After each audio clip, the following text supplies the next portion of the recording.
போர்வையில் வாழும் இன்பம் தெய்வம் தந்த சொந்தமா என்னாயுள் ரேகை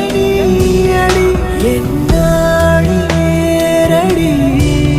சுமைத்தான்